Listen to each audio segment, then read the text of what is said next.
Joining us is political press attaché Joe Delaronde. We just heard from Ron Skye, who explained what the law is and how it could impact Kahnawake. What's happening politically, Joe? Well, I guess what we have to look at is, if you realize a couple of weeks ago there was a community meeting and there was a big discussion about Type 3 legislation, which doesn't exist yet in the community decision-making process. And it was being brought about because of the timeliness of this law. But right now that's being put aside. That's a Type 3 legislation is still being explored. But right now, I guess the idea is to get our legislation into the hopper right away, and hopefully it can go through the normal process and be completed. So that's what they're looking at. If the timeline looks tight in 6 months from now, they may look at a way of moving it a little quicker. But I guess really it's about trying to accelerate and maybe leave a little less time between meetings, between hearings, so that it can get completed, so that we're not stuck with a law that is imposed on us from Canada, and we can deal with it. Okay. In other developments, the MCK was admonished by the Combined Schools Committee for its involvement in the issues that have plagued education since January.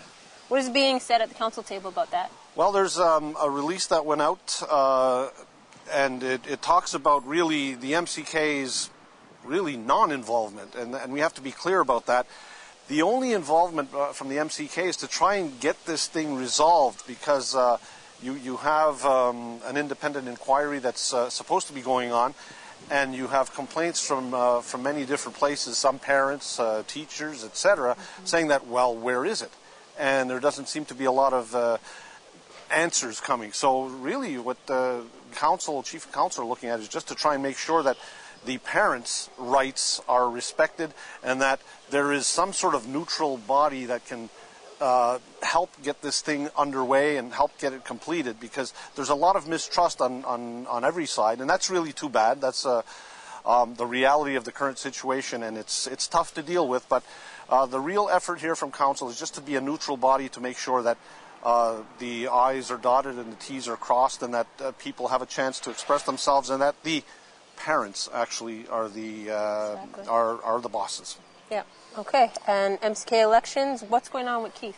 Okay. Well, as you saw at the first part of the show, the announcements made for the candidates, and there are 3 up for Grand Chief. Now, Keith Maya was on the radio on this week, and he said that he was going to be stepping down, but he hasn't signed the papers at the time this interview is taking place.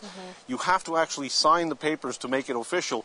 He hasn't done that yet. So by law and by regulation, his name still is appearing until he signs off with his signature saying that he's not running. At that point, there's no choice but to keep his name up there. So it does cause some confusion, but I guess that's our lot in life. We'll just have to deal with it. Yep. And sadly, former Chief Myrtle Bush passed away this week. Yeah, just came back from the funeral.